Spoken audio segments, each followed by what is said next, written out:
Leitura. Meu boa tarde aí para todos e todas. Hoje é dia 20 de agosto de 2012, segunda-feira. O verbete é de número 2392. Ele tem 7 páginas, 47 elogias e 30 máximos. Eu chamo a atenção para a divisão do detalhismo, que tem 18 máximos.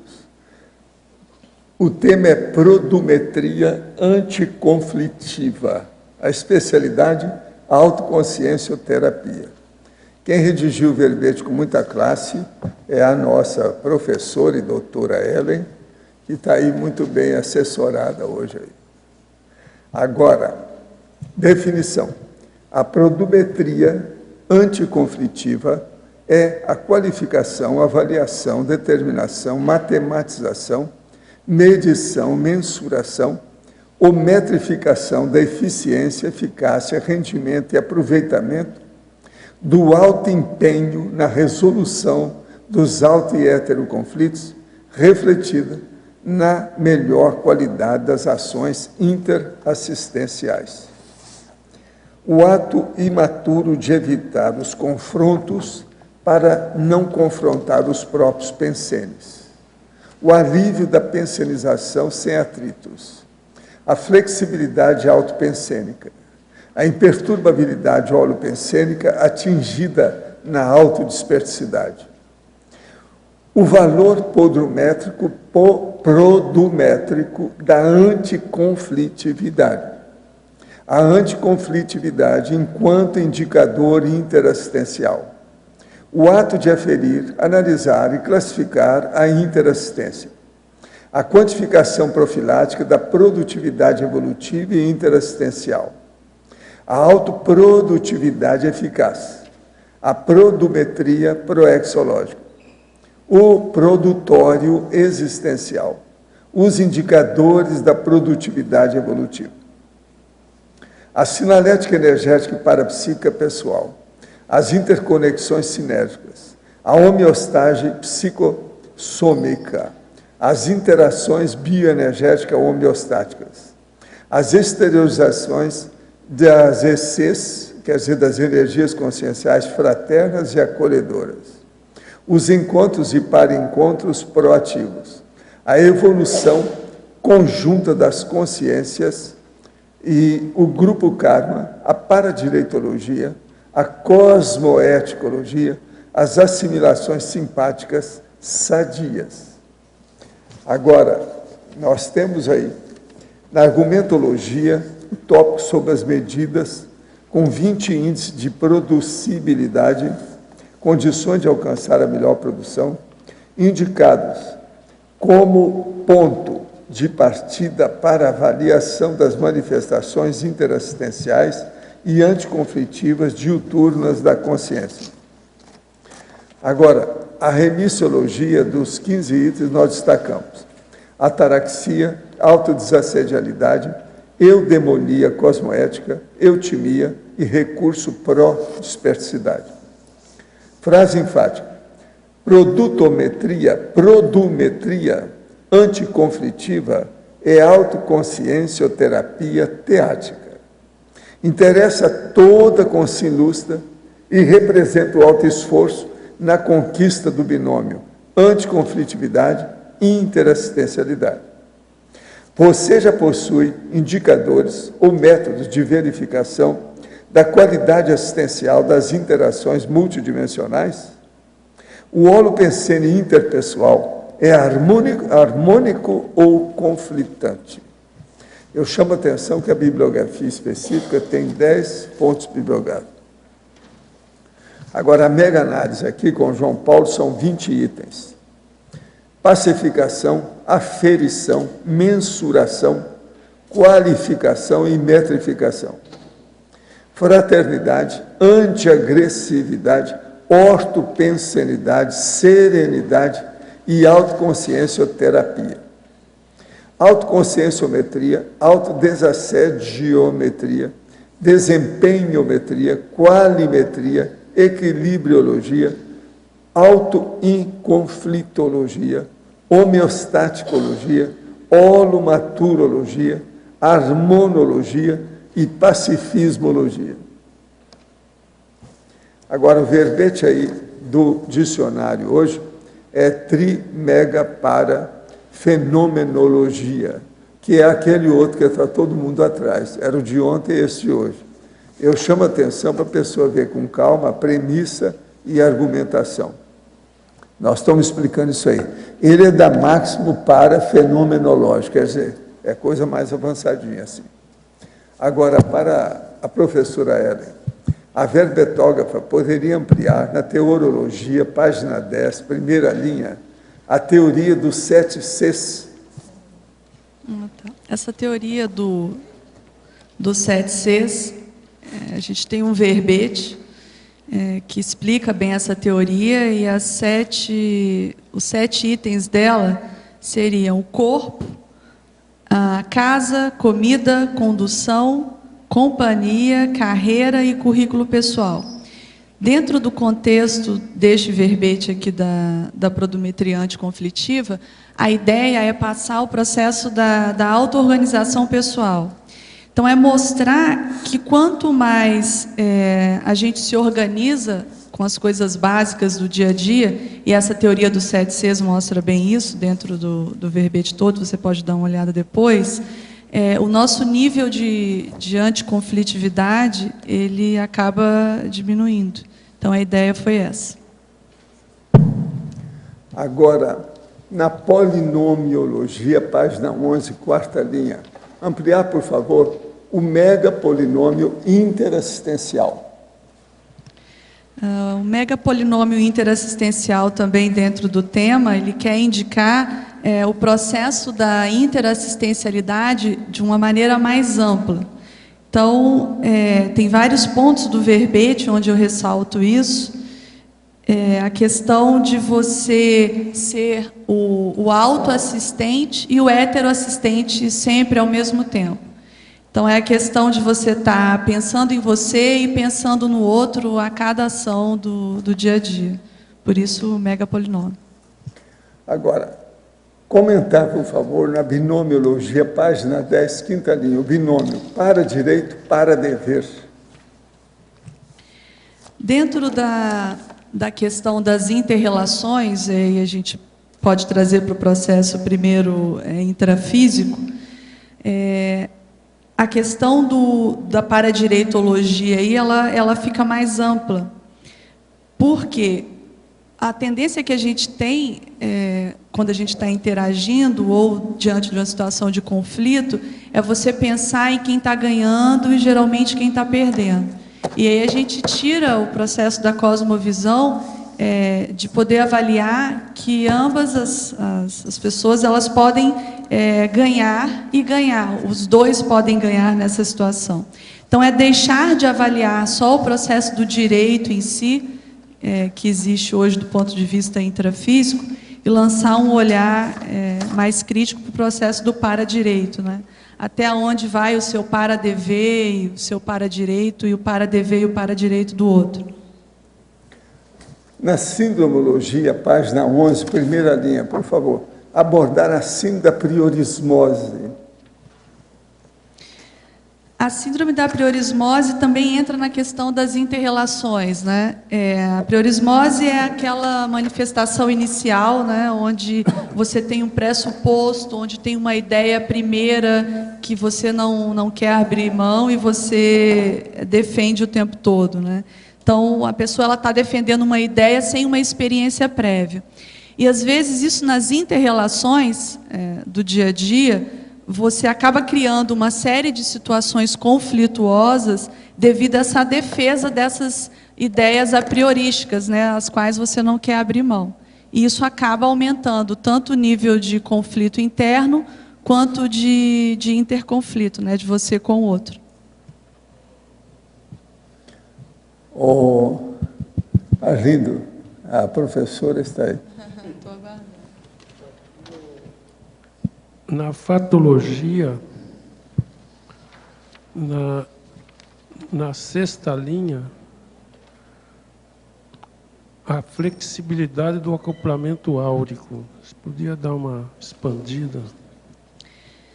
Com relação a essa flexibilidade, é cada vez mais a gente entrar numa relação pensando em se tornar flexível diante do discurso, do debate, ou do que vai ser discutido, do que vai ser pedido, aonde você pode ceder, até onde você pode ceder, óbvio, respeitando os limites aí da autoassistência e da heteroassistência, até porque a assistência também tem limite, mas é sempre procurar estar flexível diante de uma interação. Isso com foco na assistência. Correto, mas então você primeiro faz o acoplamento e depois, diante disso, você é flexível? Eu tinha entendido assim. Não sei. Na verdade, acaba sendo um conjunto, né? Tudo ao mesmo tempo. Então, quando você chega diante da situação ou da outra pessoa, inevitavelmente já acontece um acoplamento ali das energias, né? Você está interagindo. Então, a gente está interagindo o tempo inteiro, está trocando energia o tempo inteiro. Então, nesse caso aqui, esse acoplamento que eu coloco é um acoplamento mais técnico. É você chegar com essa intenção de acoplar com a outra pessoa diante da relação que vocês vão ter ali, seja de debate ou de decisão, e você desenvolver essa flexibilidade, mas tudo isso de maneira técnica. À medida que a gente vai aplicando isso de maneira mais técnica, isso vai se tornando natural depois, vai fazendo parte da sua natureza. A ideia é essa. Correto. Agora, na própria fatologia, um pouco mais embaixo, 13ª linha, e segue na 14ª. O ato de ser firme com os fatos e suave com as pessoas. Diante dessas situações que a gente entra, né, às vezes até arrolado dentro do processo do conflito, a gente pode usar muito, e isso tem relação com o binômio admiração e discordância, né? Não necessariamente você precisa voltar o foco para a pessoa, porque, às vezes, naquela situação, o foco não é a pessoa, é a ideia que está ali sendo colocada e, às vezes, até defendida. Então, o propósito ali é você tratar a ideia, o que está sendo discutido. Você precisa decidir com relação a quê? Muitas vezes, numa situação de interação onde você precisa tomar decisões, ou precisa tomar partido de alguma ideia que seja mais produtível ou assistencial, você acaba focando na pessoa. E aí perde a lucidez e você não acaba tomando a decisão acertada. E aí vem os ressentimentos, as mágoas, né? A ideia estava sendo debatida e você acaba ficando magoado ou ressentido com a pessoa. Tá, obrigado. Hein? Na sua definição, você deixa claro que a prudometria anticonflitiva tem consequências lá nas ações interassistenciais. Aí você fala em quantificação, determinação, matematização, medição. Você tem alguma tabela? Como é que você fez, assim, na sua experiência, para contabilizar, para quantificar essa relação? Tá, você pode ampliar um pouco mais? Na tecnologia, eu até coloquei essa técnica, Rosa, que eu usei, que é a técnica do autoconflitograma. Então, tem cerca de mais ou menos, vai fazer agora em outubro 1 ano, que vê essa necessidade de estudar o tema e a necessidade de diminuir cada vez mais os menores conflitos, né? Porque aqui a gente pode ter duas visões. Você pode olhar o conflito de uma maneira mais macro, onde envolve mágoas, grandes ressentimentos, ou você pode olhar os pequenos conflitos, os mais sutis do dia a dia, que às vezes passa despercebido. No meu caso, eu foquei nesses pequenos conflitos do dia a dia, esses que estavam passando despercebidos e me gerando algum mal-estar. Então, eu comecei a aplicar essa técnica. Então, o que eu fiz? O meu trabalho ele envolve muita gente, né? Eu sou médica e tenho os pacientes, tenho a turma do centro cirúrgico, tem os cirurgiões. Então, a gente está interagindo muito com muitas pessoas ao mesmo tempo. E eu comecei a ver que de uma determinada maneira que eu falava, eu até coloco aqui também, né, o código prosódico, o tom da voz que se usava, a maneira como se colocava, ou uma palavra mal encaixada, uma palavra mal entendida, aquilo acabava gerando mal-estar. E aí eu comecei a querer medir isso. Então, o que eu fiz? Eu comecei a enumerar quais eram esses meus pequenos conflitos, tanto para mim quanto para o outro, as reações no outro, que eu acabava causando no dia a dia. E isso, quando você está interagindo o tempo inteiro, acaba ficando evidente. E eu comecei a observar isso e anotar. E o interessante é que, a partir do momento que eu comecei a ficar mais atenta para isso, eu comecei a passar de uma situação de estar no meio do conflito para uma situação mais de mediadora do conflito. Então, as pessoas chegavam até a mim para me pedir orientação ou para ajudar a resolver alguma questão. Justamente porque eu comecei a quantificar isso. Então, eu comecei a medir esses pequenos conflitos. E essas reações que eram causadas nessas pessoas que interagiam comigo. Então, foi essa técnica do autoconflitograma que eu usei. Teve outras também aqui na tecnologia, Rosa. Eu coloco a técnica da desdramatização do conflito.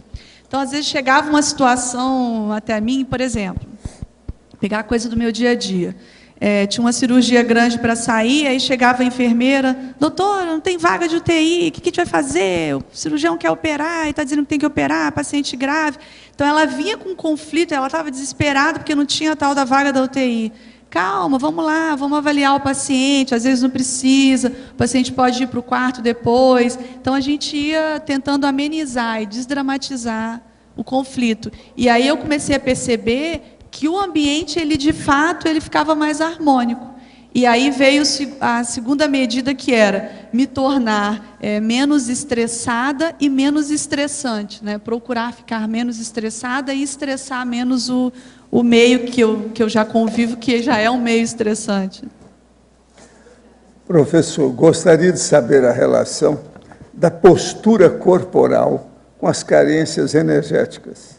As mãos em determinadas partes do corpo e as pernas cruzadas podem ter relação com carência ou descontrole energético? Às vezes é um processo de defesa. Por exemplo, uma das coisas que você faz, a defesa maior, é isso aqui, ó. Essa condição de cruzar os braços. Isso aqui mostra que você está defendendo o cardio chakra. Isso é instintual. A pessoa faz isso por instinto. Quando ela está assim, ela está no lugar, ela está se sentindo ali que ela precisa se defender. Ela não está como se fosse um corpo estranho dentro daquele ambiente. Tudo isso existe. Isso aí é o processo das mãos. Agora, por exemplo, perna cruzada. Tem gente que cruza as pernas também para se defender.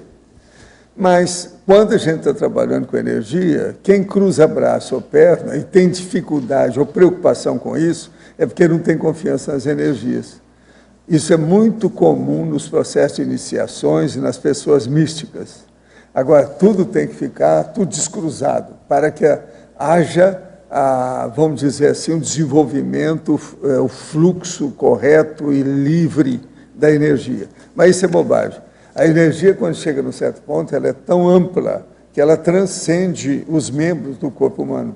Isso tudo fica secundário.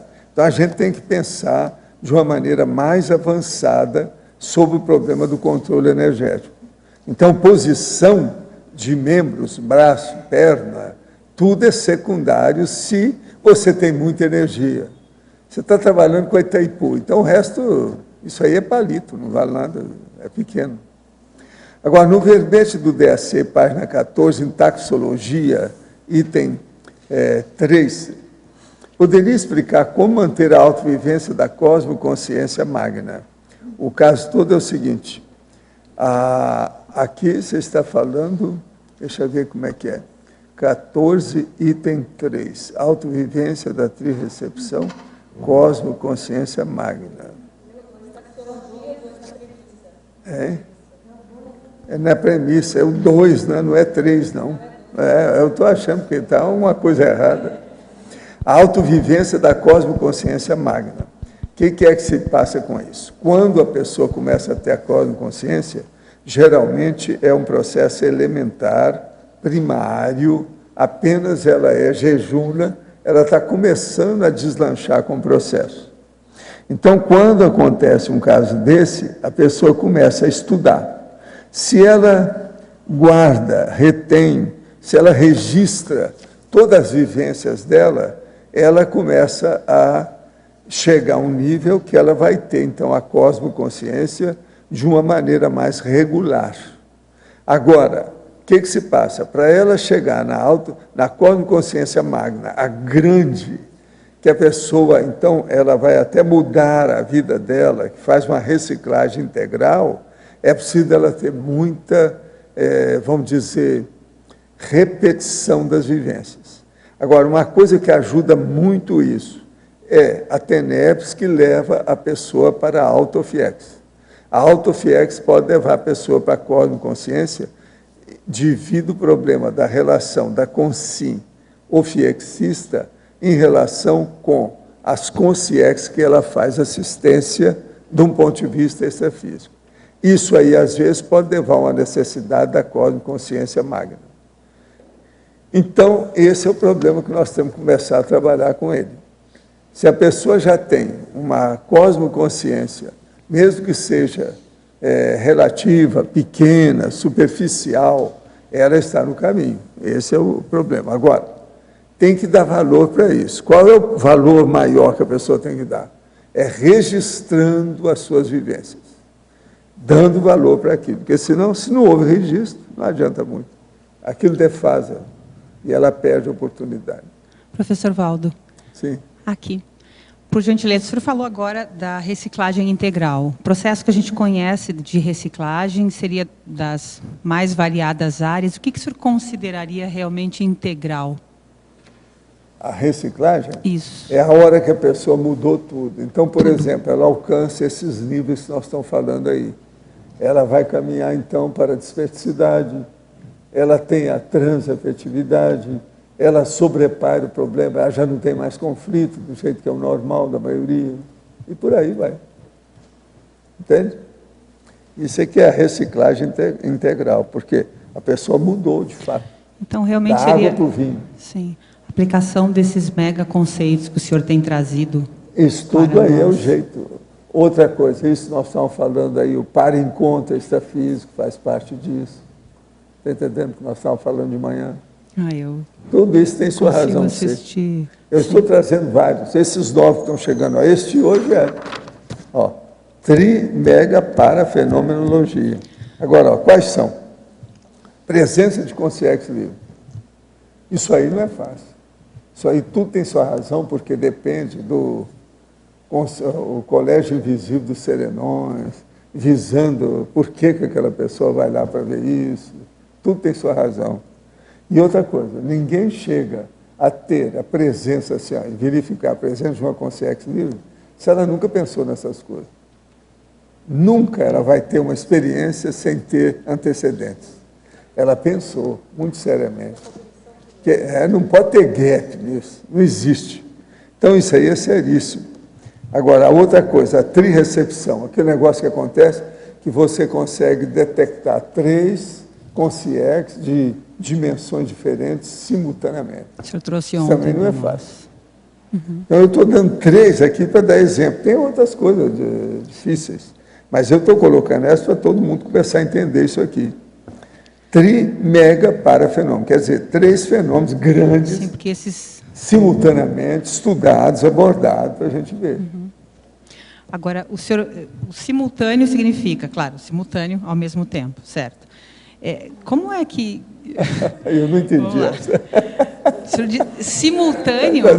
Eu sei que é ao mesmo tempo, e daí? Pois é, mas como é que a consciência livre chega... É quase impossível sequer de imaginar, né? Imagina Como é que a consciência livre, como é que o senhor testemunha a consciência livre e, ao mesmo tempo, a trirrecepção interdimensional, junto com... Não, isso aí já é outra hora. Isso aí, a trirrecepção, é um processo, é outro tipo de fenômeno. Ok, eles acontecem... É separado.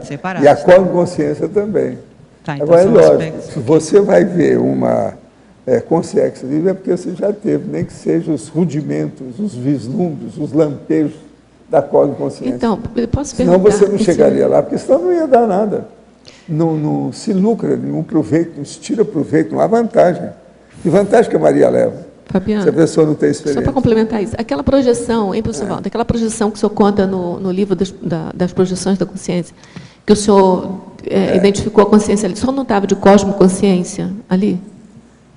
Então, aquela ali era uma máquina. É um tipo, mas ali é um problema mais, vamos dizer, grupal.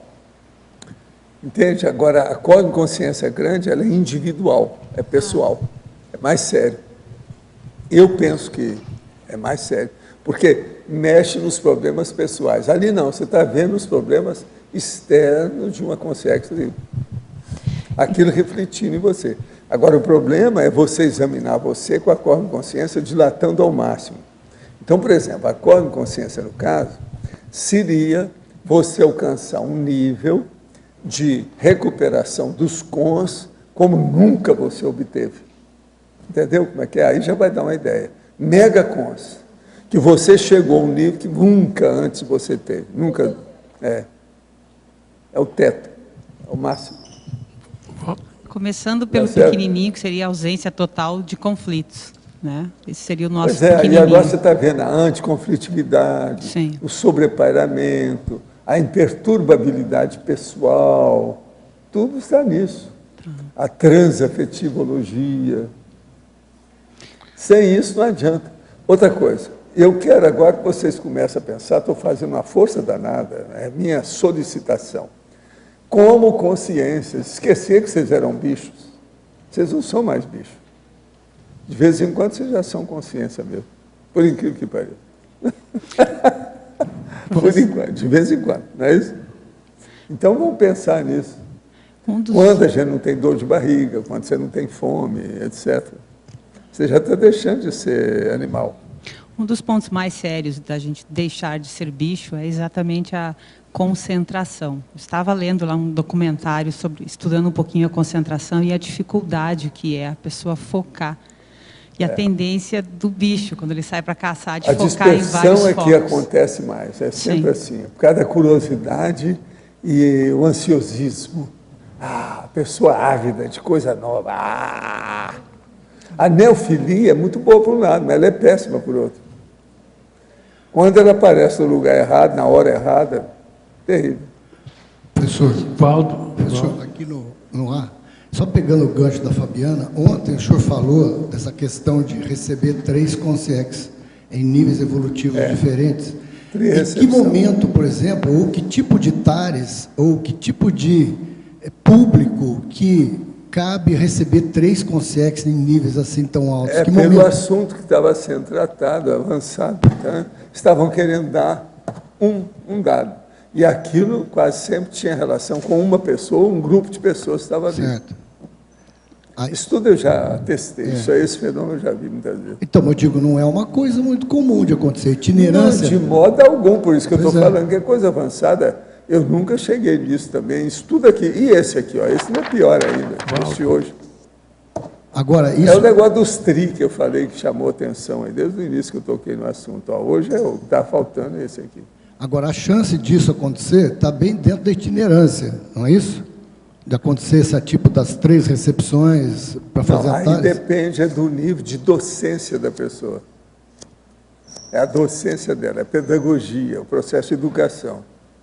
Se o cara é bom na docência, a mulher, o homem, seja lá o que for, eles vão ter mais assistência. Então, tudo pode acontecer. Agora, não precisa ser durante uma viagem, um processo itinerante, não. Pode ser em qualquer lugar. Não, porque o senhor uma vez também Eu já tive isso em lugares muito estranhos, com pouca gente. Eu estava numa reunião de profissionais específicos, de pouca gente. Não tinha nem, acho que umas 15 pessoas só. E, no entanto, isso tudo aconteceu. Devido ao nível das pessoas que estavam ali, o foco, né? Eles queriam, às vezes, salvar alguma coisa, eles veem mais do que a gente. Eu comecei a tocar, chegou perto, eles aproveitaram para colocar lá dentro. E, às vezes, são coisas absurdas que a gente não pensava de modo algum. Transcende tudo que você pensou. Sua imaginação dá até... A gente fica até com pena da gente. Tão pequena que era perante a realidade daquilo. Tudo isso eu já vi. Divide os efeitos. Porque os efeitos vão ver qual foi a causa do fenômeno, né? Depois. Então, a sinalética mais assim clara para a gente perceber seria um momento quando a pessoa está falando num alto nível mesmo, que ela fala, nossa, como que eu falei essas coisas, né? A coisa mas extrapola. Para ter essa trirecepção, uma das coisas mais sérias que tem, que muita gente falta, ainda tem carência disso, é o problema da conjugação, da concentração e da atenção Dividida. em vários focos. Então, essa atenção dividida é muito brava, entendeu? Para muita gente. Agora, isso tem que chegar num ponto que seja natural em você, para isso ocorrer, porque senão eles vão perturbar você.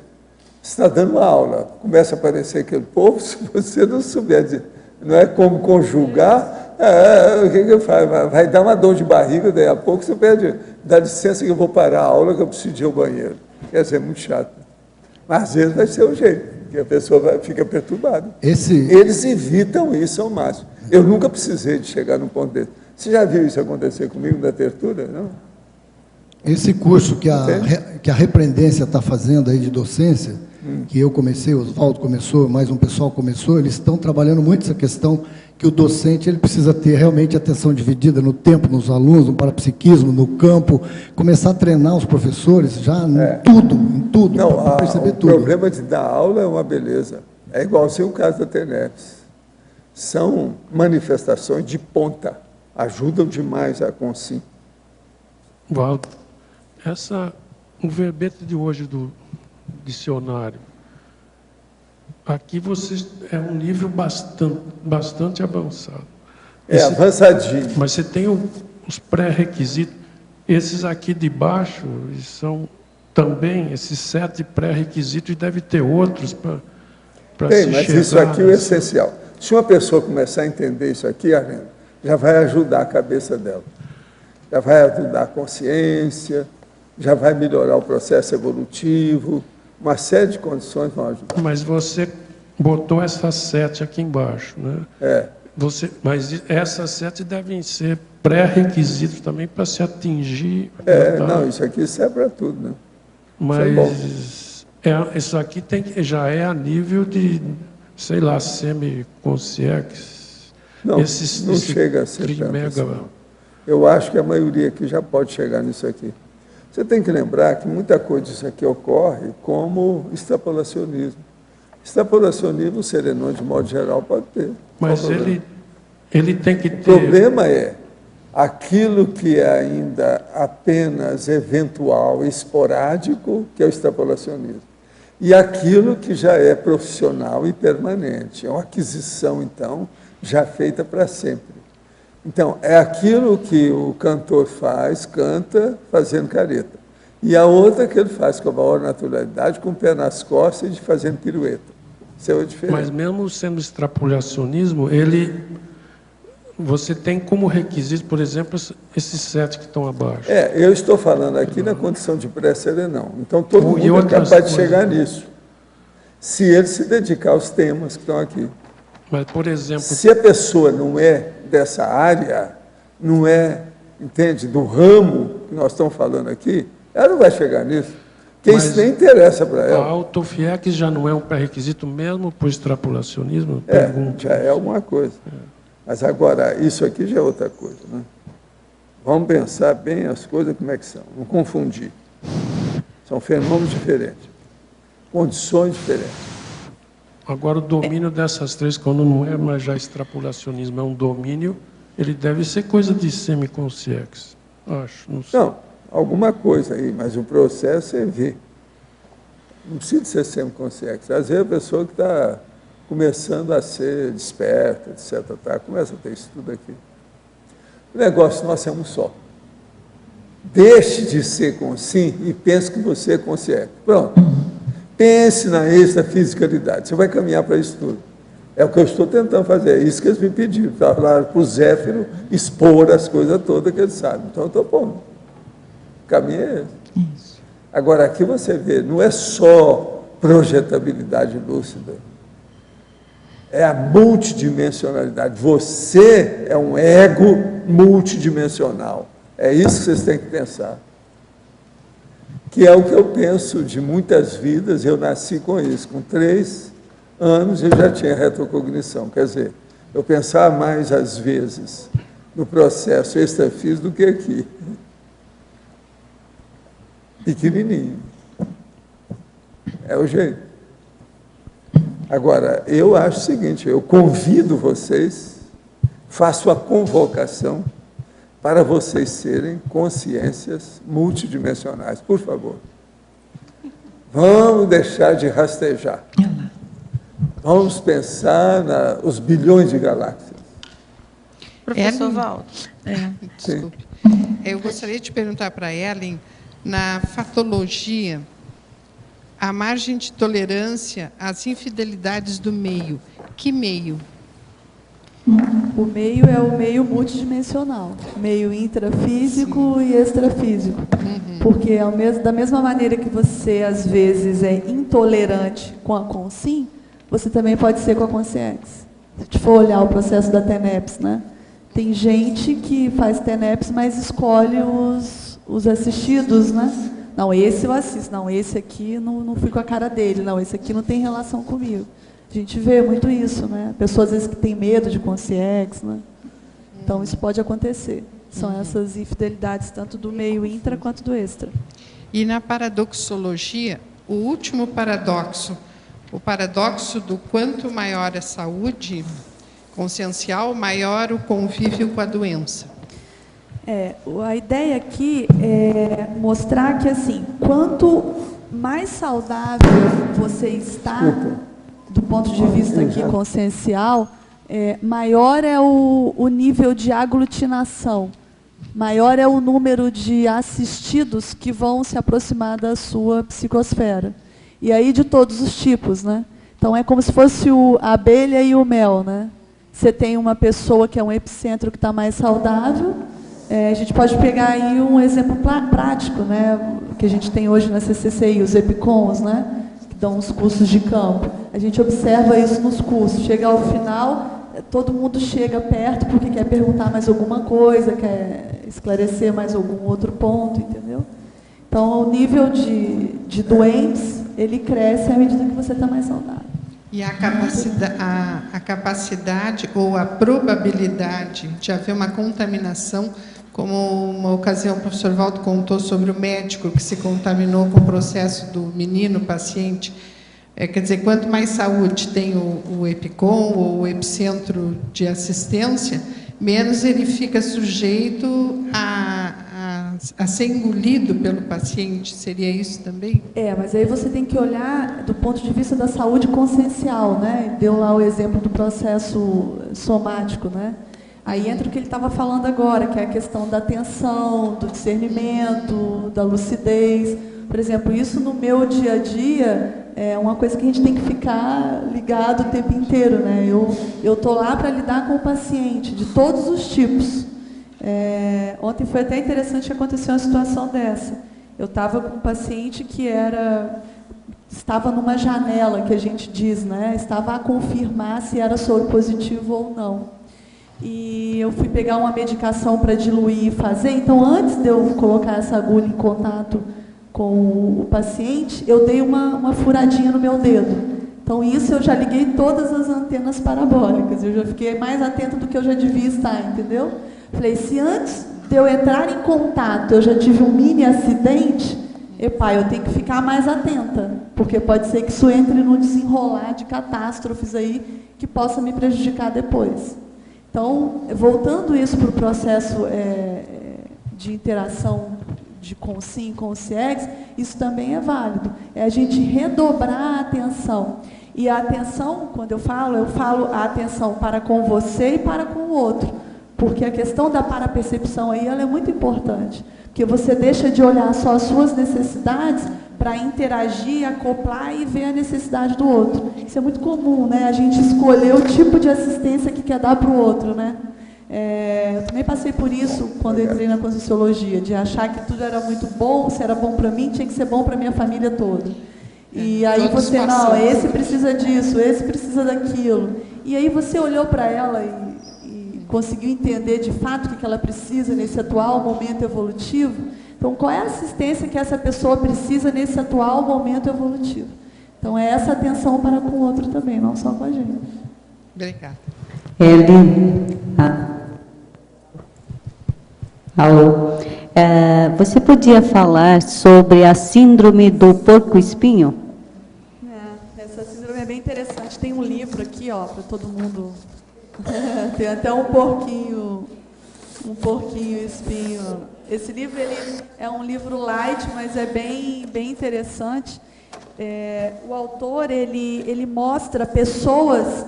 A síndrome ela tem um contexto de mostrar pessoas reagindo a diferentes situações. Então, ela reage de diversas maneiras a uma única situação. Então, ele relata uma série de tipos de manifestações. Então, tem lá, por exemplo, a pessoa que é... Isso é o DAC, né? Espinhos dramáticos e teatrais. Então, como as pessoas, em geral, se comportam a esse tipo de pessoa, que é dramática e teatral. Então, essa é a síndrome. São essas pessoas reagindo de maneiras diferentes a uma única situação. Então, às vezes, você tem um contexto de achar que são pessoas se espetando, né, com o comportamento de outras.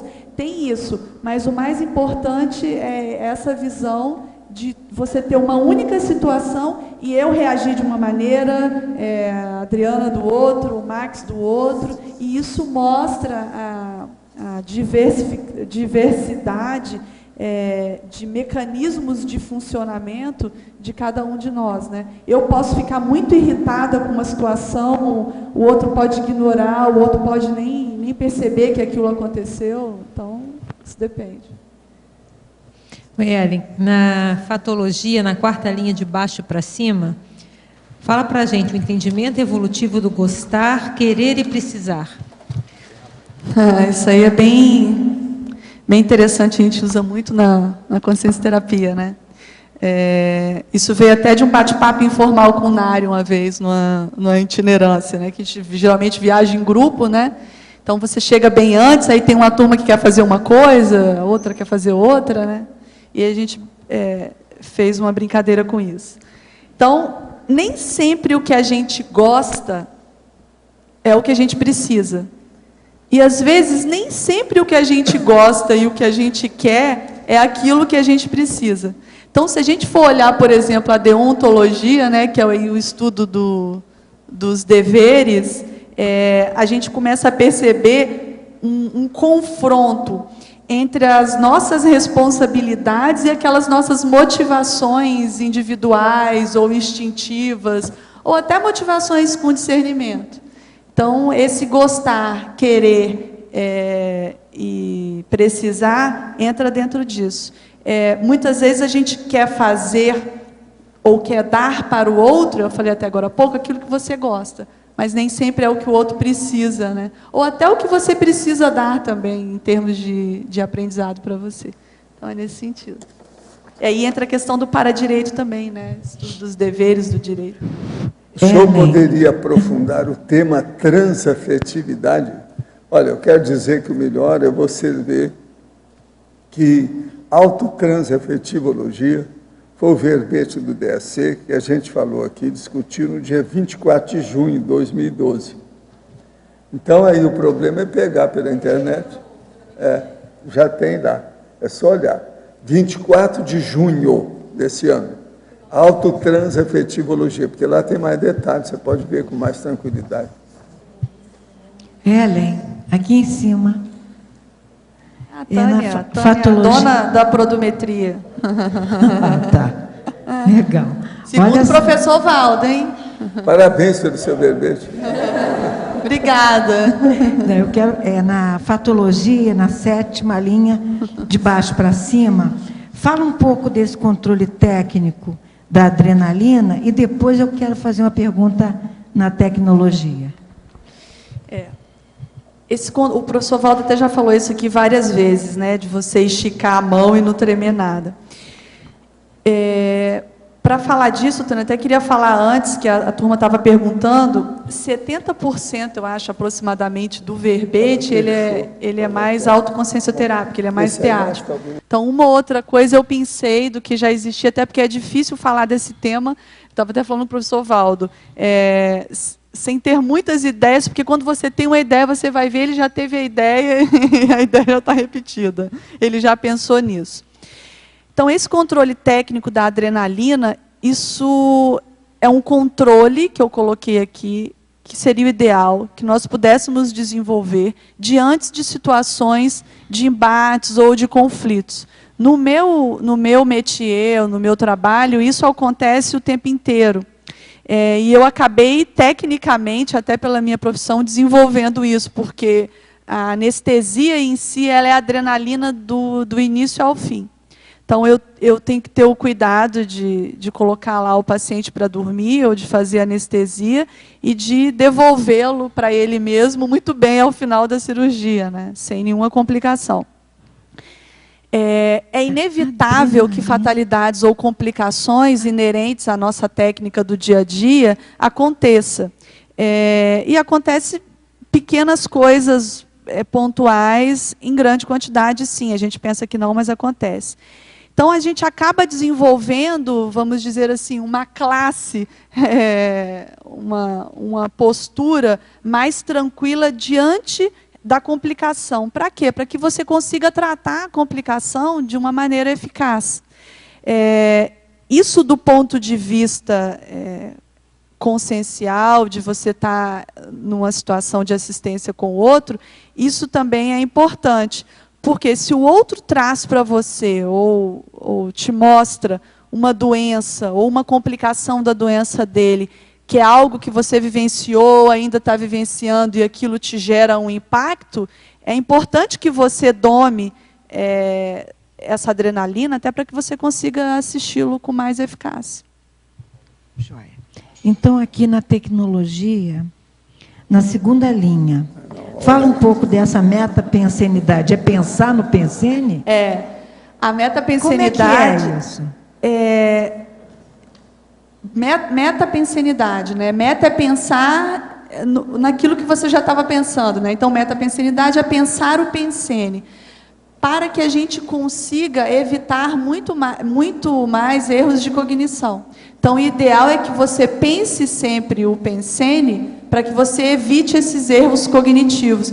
E isso, diante de uma situação de conflito, Tânia, é muito comum, porque às vezes a gente deixa se levar pelo instinto, ou pela emoção do momento, e aí você não pensa o processo do que está acontecendo ali. A tal da checagem holossomática, né? Como estão as minhas emoções, as minhas energias, o que eu estou pensando agora, meu soma está desequilibrado, não está. Então, essa é uma técnica interessante de profilaxia, para que você evite os conflitos. E qual é o macete que você tem, assim, o segredo? Porque se você está no conflito, tá em conflito, você está bicho, né? Quer atacar. E aí, como é que faz? Qual é a produmida? Como é que é? Eu tenho uma parte boa disso aí, Tânia, porque você eu aprendi a atacar o conflito bem quietinha. Então, eu fui treinada a isso. Eu tenho um conflito, eu tenho que ficar quieta para atacar aquele conflito. Pensenizando. Eu acho que você devia de falar diferente. Você tem que virar para a Tânia e falar assim, nesse assunto eu sou incompetente, porque eu não tenho mais conflito nenhum. Me considero incompetente. Não tenho competência para falar. Não, isso que ele falou é um fato. Assim, eu tenho conflitos, mas do nível que ele falou, de fato, essa técnica do autoinventariograma foi uma técnica boa para eu poder rever isso. Na minha vida até hoje, Tânia, eu nunca tive grandes conflitos. Então, os grandes conflitos que eu ouço, de família, de relacionamento, eu perdi... Eu conheço ela há muito tempo. Eu conheço essa peça há muitos anos, eu nunca vi nenhum conflito, por isso que eu estou falando. Pois é, eu conheço a maravilhosa. Mas né? assim, não... Maravilhosa. Não. Mas eu tenho mini conflitos, como todo mundo tem. Então, esse verbete, ele foi baseado justamente nisso. E eu consegui entender nessa técnica do autoinventariograma que os meus pequenos conflitos eram conflitos instintivos, de caprichos. Então, Então, de querer defender uma ideia que eu pensava ser a mais nome correta. É coisa de mulher. É, exatamente. Não. Pior é que é, hein? Pior é que é. Pior é que eu Então, estou tinha falando uma coisa a verdade. mais, Tânia, de apego da ideia, entende? Tá. Então, assim, Entendo. quando eu fui redigir o verbete, eu pensei nisso. Como que eu posso tornar isso de uma maneira prática para que eu consiga sanar esses pequenos conflitos? Porque eu não quero mais me perturbar, eu não quero perturbar o outro, eu não quero que isso me desestabilize de alguma maneira. E foi por isso que eu comecei a criar. E você me perguntou, como que eu penso nisso? Com profilaxia. Tá, ok. Eu já entro... Profilaxia. Como você falou, eu já entro na guerra pensando que não vai ter guerra. Aquele cético otimista cosmoético. Eu tento minimizar. Ok. E isso, Tânia, é de um ano para cá, tá? Isso não é de Muito anos para cá, obrigada. não. Muito obrigada. Então, eu minimizo tudo. Eu entro no debate minimizando tudo. E aí eu consigo mediar mais do que, como você falou, entrar para virar o urso lá e agarrar a pessoa. Obrigada. A verbetógrafa, como você encara as extrapolações parapsíquicas como item ou fator de medição da qualidade da interassistência durante ou após a resolução de heteroconflito na autoprodometria anticonflitiva? Esse medidor, eu acho que, assim, para mim, na minha experiência, foi um dos mais importantes e mais sérios. Por quê? Se eu não uso o processo da parapercepção dentro da situação que eu estou entrando de conflito ou não, eu percebo só o processo que está montado intrafísico. Então, eu vou ver o cenário, as pessoas que estão ali, a ideia em si que está ali colocada para ser escolhida ou consensada, e eu vou ficar só naquilo. Quando entra o processo parapsíquico, tudo se amplia, porque eu vou olhar, como o professor Valdo falou agora, o outro ou os outros enquanto consciências em evolução, que possivelmente já interagiram comigo em outras vidas, que possivelmente foram algozes ou vítimas, e eu na mesma situação, algoz ou vítima, e aí eu entro com a minha maior isenção possível. Consigo imprimir ali um processo de acoplamento maior, até para perceber, a frase típica, né? O que aquela pessoa precisa? O que o outro está querendo? O que ele quer colocando essa ideia? O que ele quer defender nessa ideia? E, às vezes, isso não chega. Muitas vezes chega, mas, às vezes, não chega. Às vezes, eu vou para casa, depois da reunião, sem entender o que a pessoa estava querendo colocar. Isso acontece com frequência.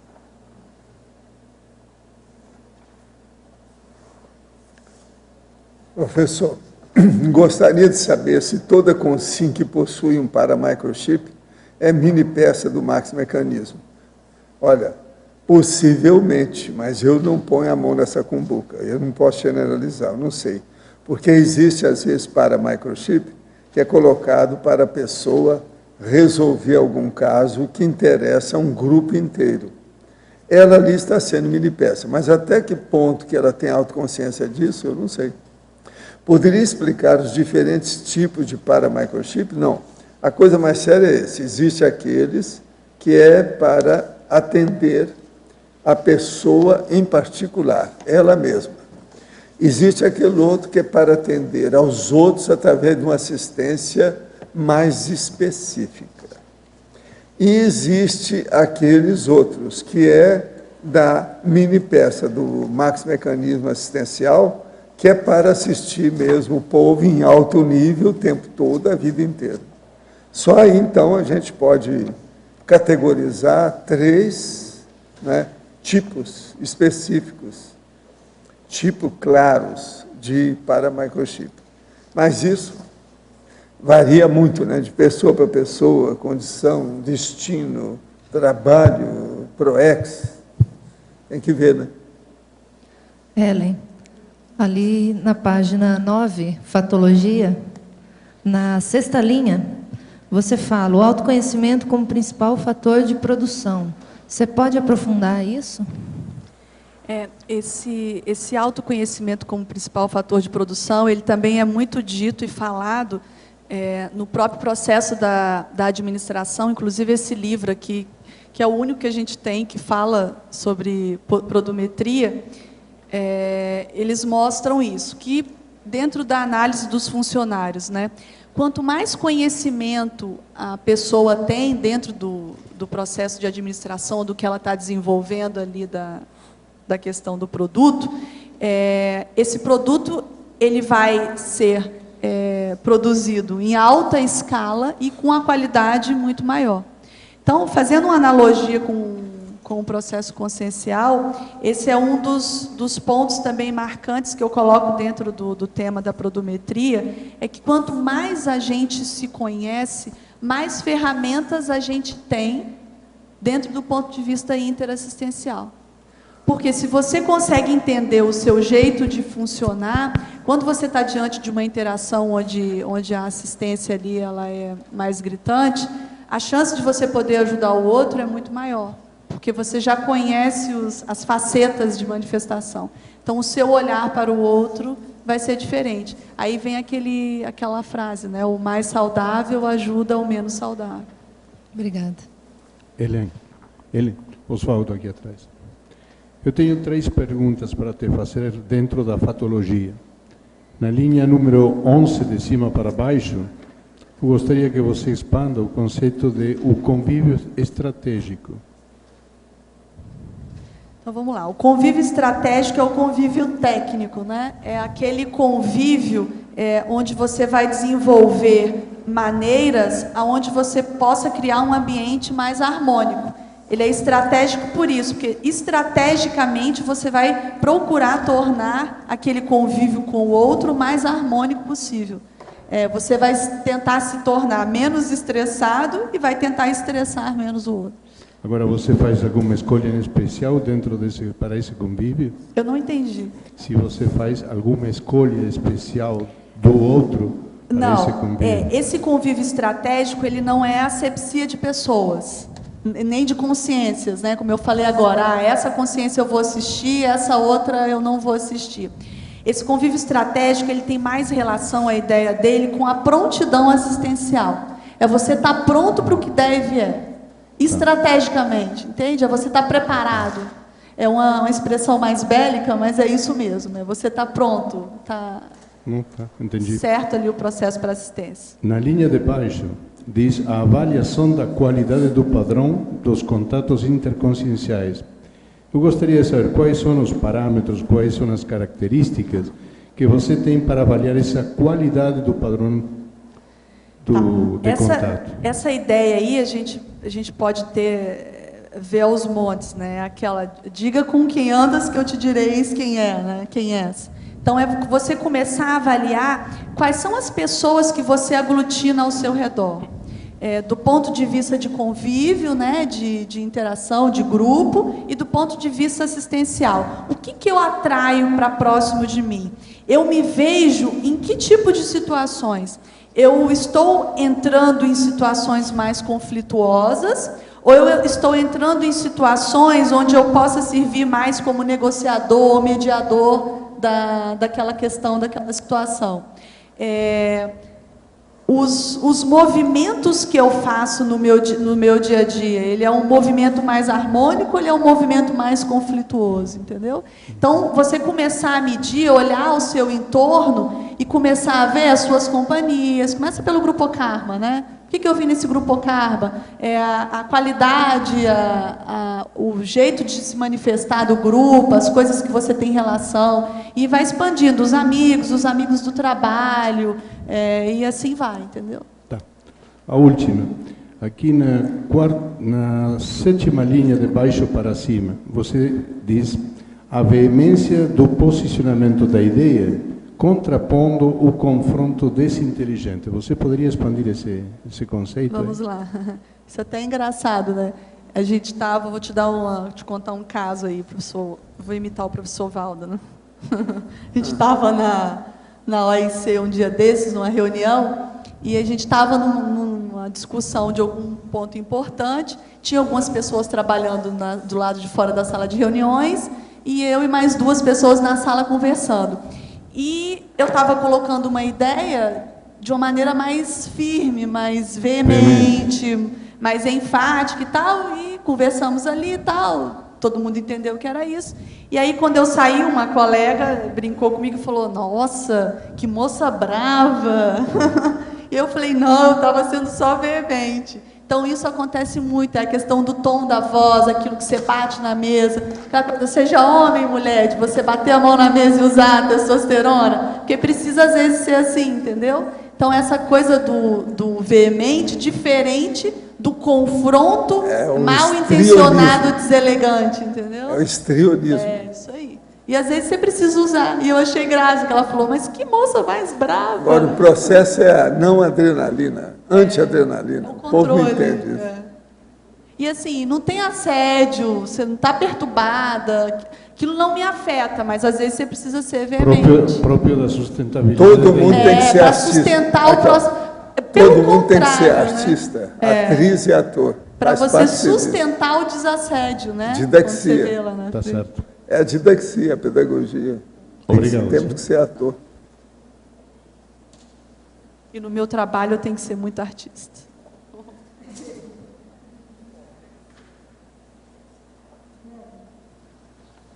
Oi, página 13.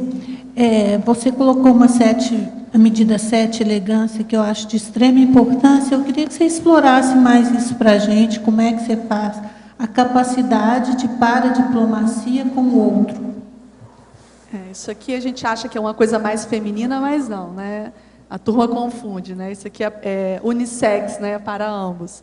Então, essa capacidade de paradiplomacia é o que eu estava falando anteriormente. É você procurar observar a necessidade do outro. Então, por exemplo, às vezes você chega num ambiente que está pesado e você vê que a pessoa não está bem e você quer quebrar aquela, vamos dizer assim, aquela cadeia de acidente de percurso. É um elogio que você faz, é um ponto positivo, um trafor que você tecnicamente ressalta do outro, você consegue quebrar aquela cadeia de assédio, entendeu? Então, essa elegância é fazer isso com naturalidade, nada forçado. E aí entra esse último item, que é o 20, que é o vínculo, né? Porque isso você faz quando você desenvolve esse vínculo com o outro, que é a capacidade de gostar do outro. Na medicina a gente vê muito isso, né? A gente passa por isso nos primeiros anos do curso, porque te jogam direto nas aulas de anatomia. Então, de cara, você já vai ver um monte de cadáver, né? E de todos os tipos de deteriorização, de todas as maneiras. Então, ali você aprende, ou você gosta de gostar do outro, porque senão você não fica, entendeu? Então, a gente brinca que na medicina tem esses dois tipos, o que gosta do paciente e o que gosta de gostar do paciente. Então, esse vínculo ele é muito importante nessa paradiplomacia, entendeu? Porque você cria um rapport, né, com o outro e aquilo muda tudo. Essa é a minha prática do dia a dia. E a gente faz muito isso com os pacientes porque eles chegam extremamente nervosos, né, na sala de cirurgia. Então, às vezes o paciente vai maquiado, aí você brinca, entendeu? Você tenta deixar o ambiente light, o mais light possível. Tem interferência do amparador da outra pessoa, não? Olha, eu vou te falar da minha experiência. Em muitos contextos, não. Em muitos contextos, sou eu com o meu amparador e do amparo de função e eu sei que está ali. Eu já falei isso aqui algumas vezes. Em outros contextos, quando a gente tem uma equipe diferenciada, vou trazer exemplos, a gente tem uma série de pessoas na CCCI que são cirurgiões, né? Eu sou anestesista, então eu anestesio para esses cirurgiões. E é extremamente diferente o ambiente cirúrgico quando eu estou anestesiando para esses cirurgiões ou quando eu estou anestesiando para outros cirurgiões que já chegam, já amanhecem em conflito e já entram no centro cirúrgico em conflito. Então, por exemplo, está eu lá, o Nário e o paciente dele. É gritante, é visível, até porque esses cirurgiões, eles procuram escolher uma equipe técnica deles, e eu falo do ponto de vista de instrumentação, de instrumentadores, que também tem relação com eles, entendeu? Então, de fato, você percebe uma equipe maior. E eu falei que isso é maior ainda quando está eu, alguém da Cognópolis que é cirurgião, o paciente é da Cognópolis, e aí a gente tem experiências que assim, a gente fica trocando figurinhas. Você viu meu aparador? Como é que está o campo? Você viu alguma coisa do campo? Percebeu alguma coisa? No início, né, quando o paciente está acordado. É bem interessante, isso é visível. Professor Valdo, no DAC, a argumentação, o item 6, para desaparecimento interdimensional de consciência. Você pode falar mais um pouco sobre isso? Isso é o seguinte, é a pessoa que você está numa dimensão com ela, uma consciência. Você viu que ela está aqui. Daí a pouco ela some. Ela some mesmo, desaparece. Ela mudou de dimensão. Agora, isso ocorre quando é consciente, só com consciência mais lúcida. Agora, isso é que é a taquitimia. Faz parte do serviço. Entende? Agora, tudo é um processo de concentração muito forte, da vontade da pessoa. Ela pensa, ela vai. E ela tem que ter também um alvo mental que ela vai para lá. A outra dimensão. Então, ela pensa em alguma coisa. Essas coisas ocorrem. Agora, quem faz projeção, às vezes, encontra gente assim. Entende? O processo é vivenciar tudo isso. Obrigada. Eu queria te perguntar, que eu não entendi muito bem. Quando você falou que não teve grandes conflitos, ou você já hoje teve e resolveu bem, ou você não teve realmente grandes conflitos. Porque há uma diferença entre você ter e saber resolver e não tê-los, né? Então, eu queria que você...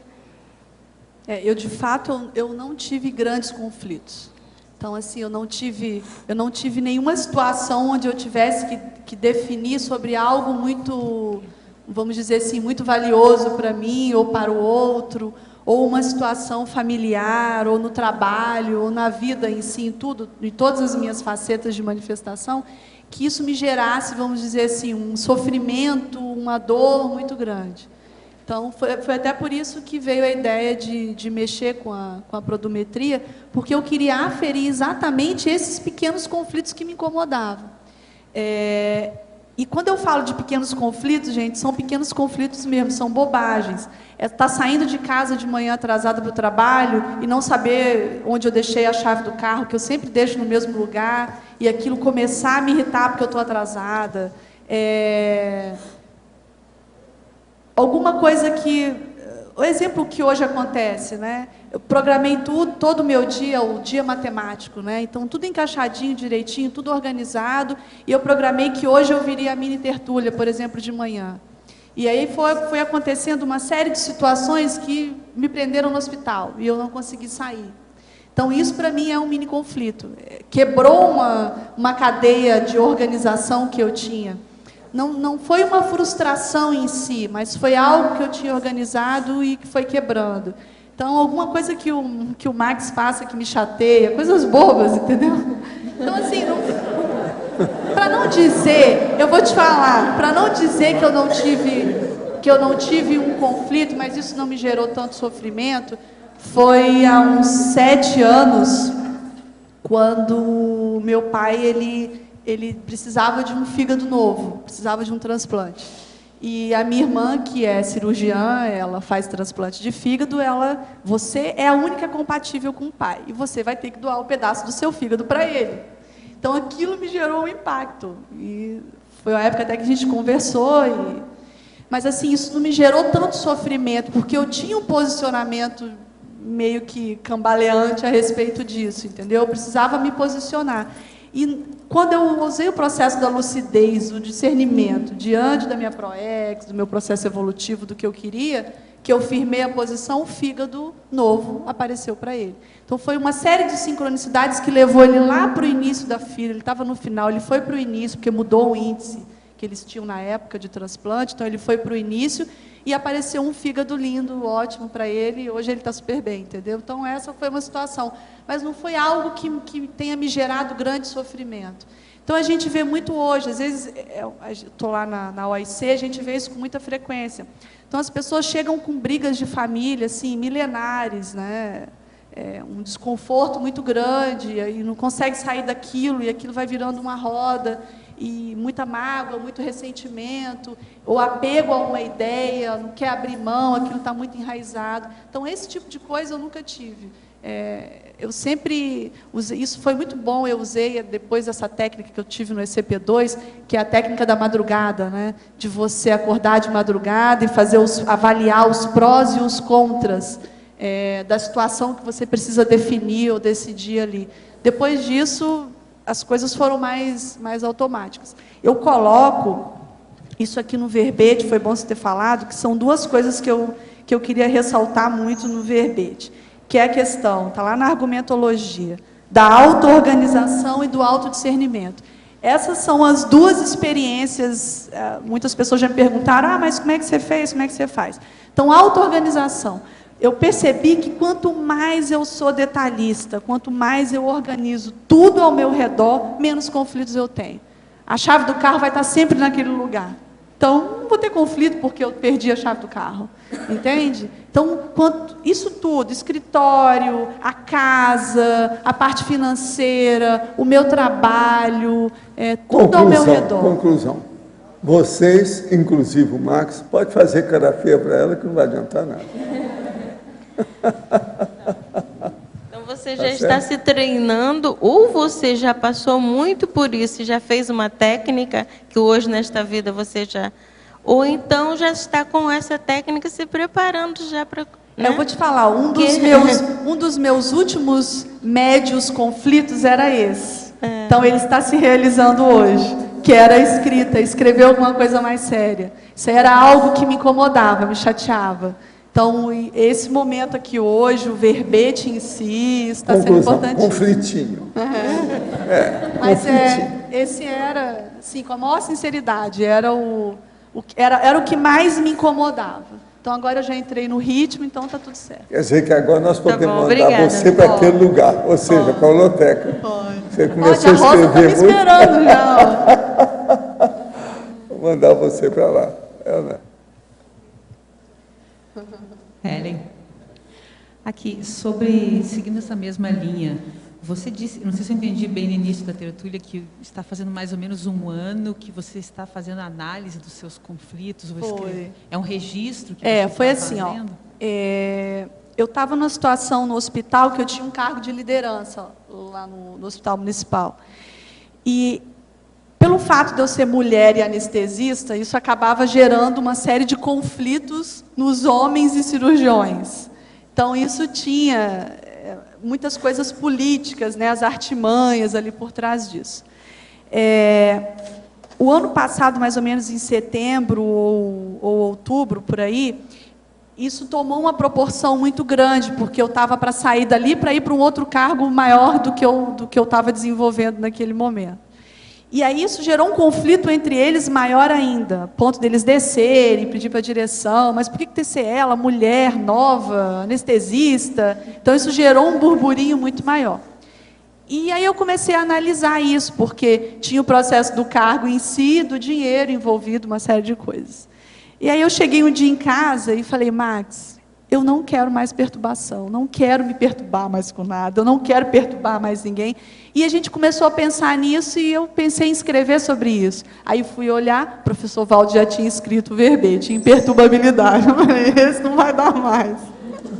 Mas era sobre isso, a ideia inicial era sobre isso. A partir daquele momento, eu comecei a ficar mais atenta a isso. E aí, Fabiana, quando eu liguei as antenas parabólicas, houve uma série de sincronicidades que foram confirmando que eu tinha que continuar aferindo aquilo. Isso foi em outubro. Acho que foi em dezembro, o professor Valdo foi no curso do ECP2 e, bombasticamente, falou lá da desperdicidade em 3 anos. Aí eu comecei a pegar os sinais sincrônicos do fluxo. Depois dessa questão do ECP2, da desperdicidade, ele cada vez mais começou a falar nas mini-tertúlias, e aí quando a gente começou a assistir a tertúlia em si, da questão de não e a irritabilidade, imperturbabilidade, anticonflitividade. Aí eu comecei a ver que eu estava mais ainda no fluxo, continuei no processo. E aí veio uma série que eu elenquei, eu tenho isso no auto-inventariograma. uma série de situações que me mostraram que estava tudo certo. Vou te dar a última. Ontem eu estava de plantão, aí o Max me liga dizendo que o Roberto Leme estava atrás de mim, porque o verbete meu estava pronto, tinha sido impresso, para perguntar se eu podia trazer aqui hoje para apresentar. E hoje eu estou de folga, hoje é meu day off. Então eu já estava esperando que no dia que ele me dissesse que eu ia ter que apresentar, eu ia ter que montar um circo no trabalho, para pedir alguém para fazer para mim, trocar e virar uma confusão tamanha. E não precisei, eu não tive conflito, nem para apresentar o verbete. Olha que maravilha! Eu vim falar de anticonflito e eu não precisei ter conflito, foi ótimo. Eu acordei, fui trabalhar hoje, saí do hospital na hora certa e vim para cá, entendeu? Então foi tudo encaixado. E isso está assim agora, desde o ano passado para cá. O que eu acho mais sério não é nada disso. O que eu acho mais sério é ela ser mulher, do jeito que é, jovem, tudo isso e sem conflito. Para homem, a gente ainda admite certas coisas, mas e mulher? Como é que fica esses homens conflitivos que tem por aí? Que vergonha. Vocês estão morrendo de vergonha? Os homens? Eu estou falando também para os teletertulianos, é preciso deles verem. Para nós, mulheres, tem uma coisa importante, que é a questão dos hormônios, né? Sim. Esse aí eu tratei de acabar também. Eu acabei com o conflito da TPM, então eu não tenho mais TPM. Então eu arrumei um método, uma maneira, onde eu não pudesse mais ter TPM. Não tenho. Isso tem... Vai fazer 10 anos que eu não tenho mais interferência do hormônio em mim. Já diminui um pouco de todo o mérito. Você virou homem. Tem que usar artifícios de vez em quando, professor Valdo, não tem jeito. Virou homem. Aí, né, o meu todo mérito que eu falei já caiu um pedaço. Dos males o menor. Não dá para fazer uma esterectomia, nem ligadura. Eu estou só tentando analisar. É um processo de análise. Mas esse foi um negocinho que eu fiz, tá? Esse foi para acabar com a TPM, não teve jeito. Agora, eu tenho uma dificuldade, que é justamente no posicionamento. Agora, uma das coisas melhores que ela tem é que ela cisca tudo. Ela não é a galinha, ela é o galinheiro inteiro.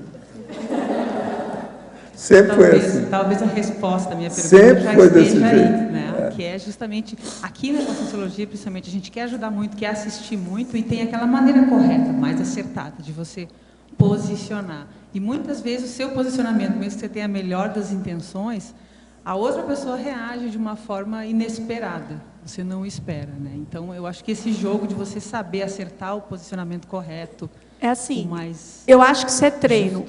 No início eu reagia igual você reage. Hoje eu vejo... Ontem mesmo eu passei por uma situação dessa e eu saí com classe em cima do salto, sem me afetar, sem nada. Então eu vejo que eu estou melhor. Mas é treino, Fabiana, tem que treinar. Treinar, olhar para o outro enquanto, igual ele falou, enquanto consciência. Ver que isso, uma coisa que me ajudou muito é entender o intrafísico enquanto um grande teatro. E eu falo muito isso para as pessoas. Essa tertúlia aqui agora, nós todos, isso tudo é um grande teatro. A nossa paraprocedência ela é extrafísica. Você possivelmente já interagir mesmo em outras vidas, já nos conhecemos de longa data. É o que eu falei anteriormente. Hoje você pode estar numa situação mais difícil do que a minha e vice-versa, mas isso foi trocado ao longo do tempo. Então, essa questão de desdramatizar tudo isso me ajudou muito. Esse foi o grande elan, assim, sabe? Até porque você lida com a patologia, né? Eu lido também na construção, o dia a dia, é administrar problemas. Então, e me ajudou a ser light, sabe? Light mesmo, leve. Sempre procurar ser leve. Eu tenho uma amiga que até usou a expressão que depois que eu fui entender melhor, eu vi que não era bem isso. Ellen, você é muito desencucada. As pessoas desencucadas, se a gente for ver o termo em si, é aquela pessoa que não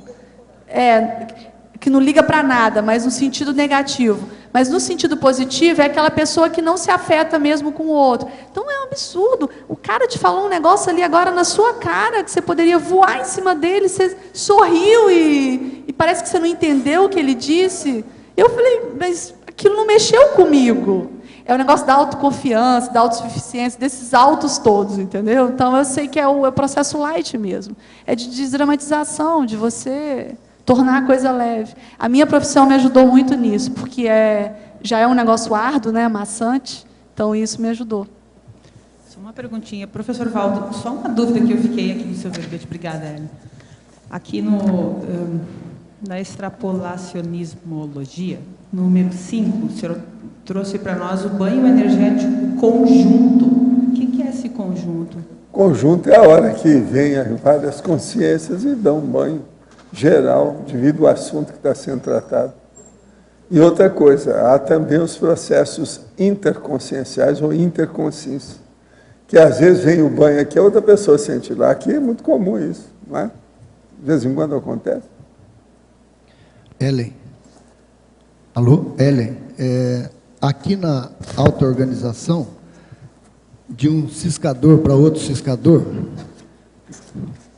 no final aqui da auto-organização, está escrito assim: a fim de evitar os efeitos intoxicantes das interprisões grupo-kármicas patológicas. Você pode expandir um pouquinho isso? Posso. Essa questão de você evitar as intoxicações é, de fato, você não se contaminar com a patologia do outro. Porque quando você entra com a cabeça, eu estou disponível para o processo da interação ou da assistência ou do que vai acontecer. Então, que é a autodisponibilidade, né, interassistencial. Quando você entra com a cabeça, com os pensamentos, sentimentos e as energias pensenizando a todo momento assim, isso não te pega, isso resvala, passa tangencialmente, entende? É o que a Fabiana estava falando. Às vezes você está numa interação com o outro e você acha que está conduzindo muito bem, e o outro reage com você surtando mesmo, agressivamente. E aí você fica ali meio que impactado, né, Fabiana? O que eu vou fazer agora? Eu sorrio para ele? Vou dar um tapa na cara? O que eu vou fazer? Então, quando você está com o micro-universo consciencial organizado, as energias estão assentadas, os pensamentos estão assentados, as suas intenções estão assentadas, isso não pega, entendeu? Não tem como ter intoxicação. E aí a interprisão grupocármica, que é patológica ali na questão, ela não se amplia, né? Você não cria mais. Eu estava pensando num outro viés aí, talvez dentro disso também. É aquela questão de você, quanto mais desorganizado você é, ao contrário, mais brecha você dá para o assédio e que provavelmente faz parte da sua interprisão patológica. Por isso que o micro-universo consciencial, o ideal é que ele esteja o máximo possível organizado. Vamos dizer assim, que você esteja em equilíbrio com o cosmos. É o voo de cruzeiro, né? Está tudo lá, bonitinho. Céu de brigadeiro. Céu de brigadeiro, é isso mesmo. É o e aí vem a questão que a gente fala dos contrafluxos dos cursos, né? A pessoa se planeja para fazer um curso complementar, alguma coisa, e ela é desorganizada, aí não sabe a passagem, a chave do carro, não pôs combustível. Aí o pessoal do grupo karma dele patológico começa a aproveitar essas brechas para provocar os acidentes de percurso, contrafluxo, né? Mas sempre lembrando que tudo parte da pessoa, né? Pois você falou fonte, das né? brechas, mas é a pessoa mesmo que dá as brechas. Por isso a auto-organização, como você falou. Né? Legal. Estou morando no sul da França fazem 5 anos. Me sinto completamente perdida quanto a ProEx. Necessito de orientação. Por onde começo? Primeiro, seria bom você estudar o estado vibracional e depois procurar estudar a enciclopédia da Conscienciologia, que ali você vai encontrar uma série de respostas para aquilo que você precisa, para ver se precisa de alguma ressex, alguma reciclagem. Se você estudar mais o assunto, você vai ter inspiração. Professor, certo dia estava caminhando na floresta e minha duplista visualizou uma consciência que estava me acompanhando. Essa consciência seria alguém que conhecia o lugar, o meu amparador. Como posso tirar essa dúvida? Não, anota só e vê o que acontece. Agora, você está num lugar que é coisa muito antiga, então tudo pode acontecer em processo de passado, preciso de olhar isso. Esse aqui é um rapaz que está na Alemanha. A outra está em Nice, na França. Por aí. Hoje nós estamos com muita gente aqui. Agora, a verbetógrafa. Em Parafatologia, página 9, segunda linha. Poderia comentar a homeostase psicossômica? A homeostase psicossômica tem a ver com isso que eu estava falando agora há pouco, né? Você ter o equilíbrio das suas emoções. Então, isso passa pelo processo da auto-organização, né? Você conseguir homeostaticamente organizar as suas emoções. A verbetógrafa, em Estrangeirismologia, página 8, quinta linha, poderia relatar o fade out das autocorrupções? Com relação ao verbete, né, o fade out é o desaparecimento, né? Então é você sumir, desaparecer com o processo de autocorrupção perante a anticonflitividade. O que acontece, né? Um dos fatores que geram muitos conflitos é o processo da autocorrupção, porque o conflito em si, a base dele passa pela cosmoética ou pela anticosmoética, né? Então, quanto mais autocorrupto, quanto mais você precisa fazer algo, vai lá procrastinando, empurra com a barriga, sabe que tem que fazer e não faz, mais isso vai te gerando conflito e vai te intoxicando cada vez mais. Então, a ideia aqui é você desaparecer, sumir com essas autocorrupções, para assim você diminuir os conflitos. Na Paradoxologia, página 11, segunda linha. Por favor, abordar o paradoxo, anticonflitividade e impacto-terapia. A impacto-terapia, né, a gente até trabalha lá na consciência-terapia com ela, porque é um paradoxo, né, da anticonflitividade. Quando a gente usa a impacto-terapia cosmoética, você entra com um processo energético a fim de assistir ou de orientar e até de encaminhar o outro que está ali na sua frente. O conflito, quando você passa pelo processo do conflito, da crise em si, isso tem relação com o movimento. Isso vai gerar um movimento de desequilíbrio, mas, no sentido da impacto-terapia, é para reequilibrar depois. Então, você vai gerar um desequilíbrio ali na pessoa naquele momento, com o intuito de reconstruir isso depois. Por isso que é o paradoxo. Professor, a pessoa que faz a TENEPS de manhã, porém, num dia, eventualmente, não consiga realizar a TENEPS, mesmo que não esteja em viagem, poderia fazer à tarde ou à noite, ou é melhor deixar para o próximo dia? Não, o melhor é fazer no mesmo dia. Agora, sempre é bom ouvir o amparador de função da TENEPS.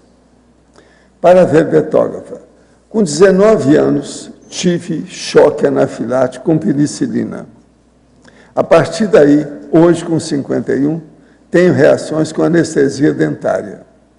Recentemente, fiz teste para fazer escleroterapia, que é a secagem de varizes, e tive reação com taquicardia.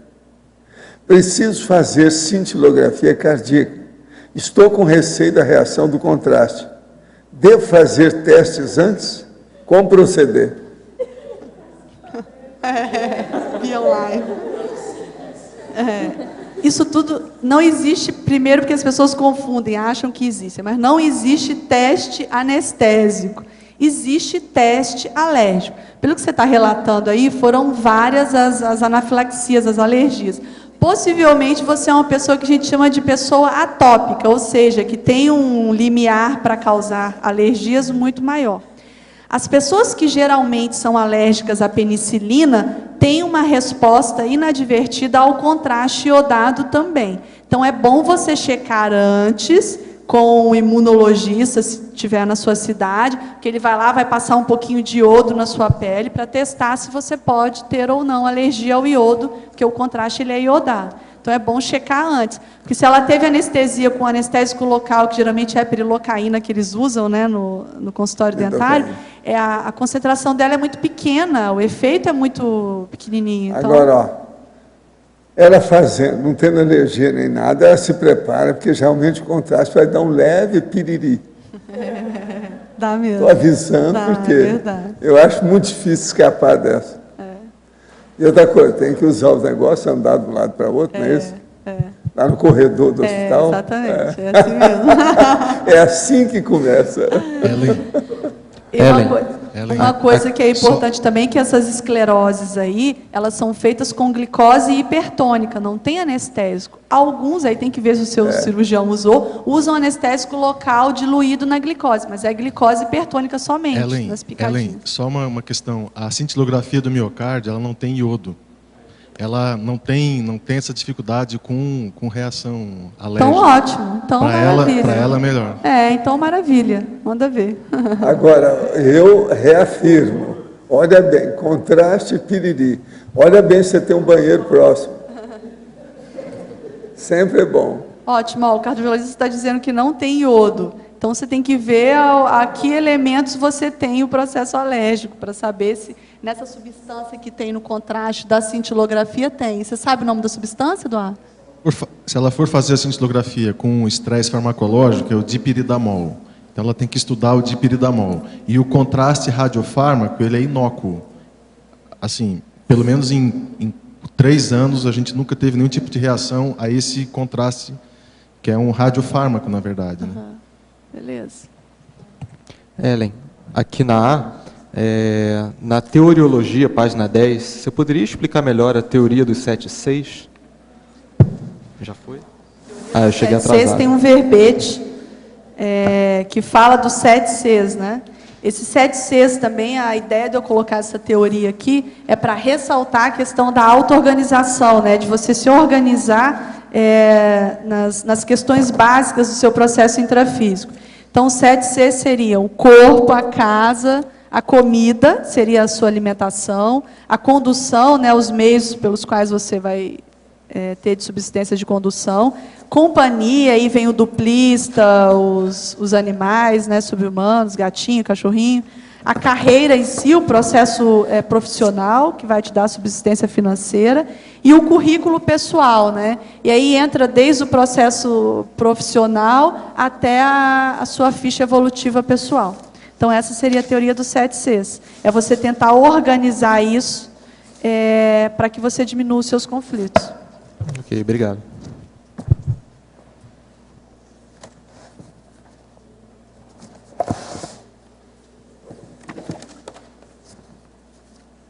Dentro dessa questão da teoriologia, tem uma teoria que eu achei que tem uma aproximação muito grande com o tema, que é a do Homo sapiens pacíficos. Eu estava dando uma olhada, é interessante que quando o professor Valdo ele traz aqueles 3 períodos, né, de convivialidade da pessoa. Então, inicialmente ela passa pela situação do egoísmo, né, o ego em si, ela está pensando só nela, ela não quer nem saber do outro. Vem depois o segundo momento, que é a parte da ambivalência. Então, a pessoa não é nem totalmente ela, nem totalmente o outro. Aí entra o processo do belicismo, ele aparece com mais força. E aí o terceiro momento, que é essa questão da teoria do Homo sapiens pacíficos, que é o altruísmo. Eu achei interessante que as ações são ações mais simples, né, mas que a gente pode aplicar no dia a dia.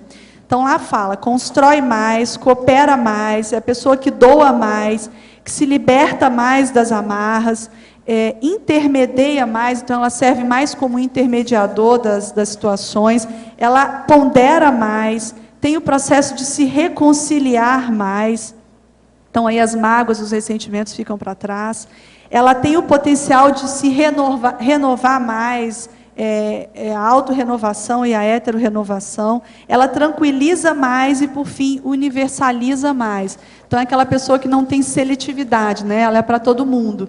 Mas também é um paradoxo, que isso é diferente do processo da pessoa ter as energias abertas, né? Entra ali quem quer e faz o que quer. Então, a pessoa ela tem o domínio da energia, mas ela é para todo mundo.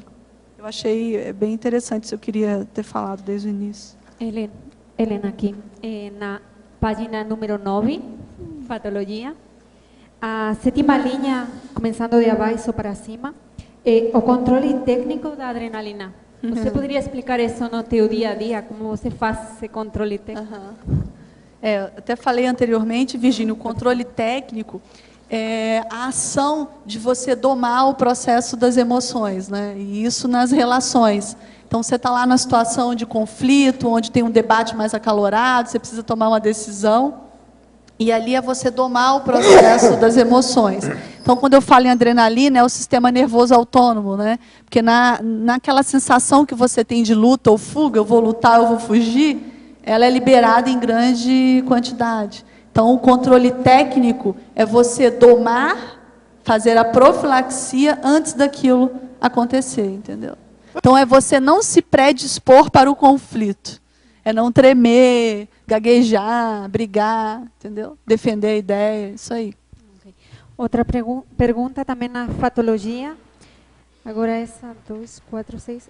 Também na 7ª linha, só que de acima para baixo, a precisão empática. Já foi falado? Precisão empática. Também na fatologia. Eu não entendi. É previsão? Precisão. A precisão. Precisão. A precisão empática. Então, é você ser preciso diante do seu processo de convívio, entendeu? É você saber aquele momento onde você precisa criar uma empatia no contexto, no ambiente que você está, de maneira técnica também. Até para que você consiga acessar o outro para poder entrar com o processo de assistência.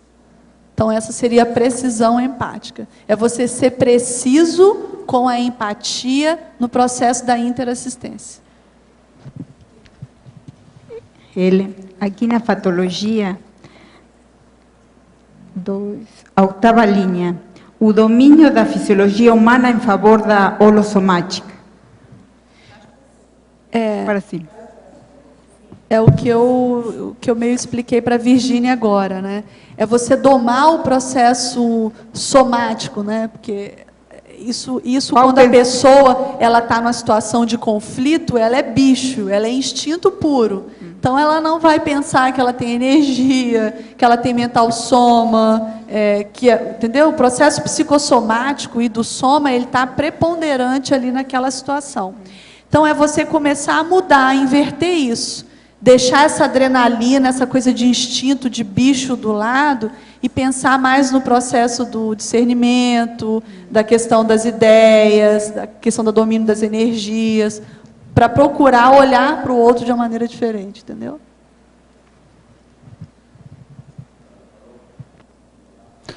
Como já as outras perguntas já foram todas eliminadas, restou aqui na fatologia, na 3ª linha de baixo para cima, queria que ampliasse a equanimidade predominante nas intercomunicações.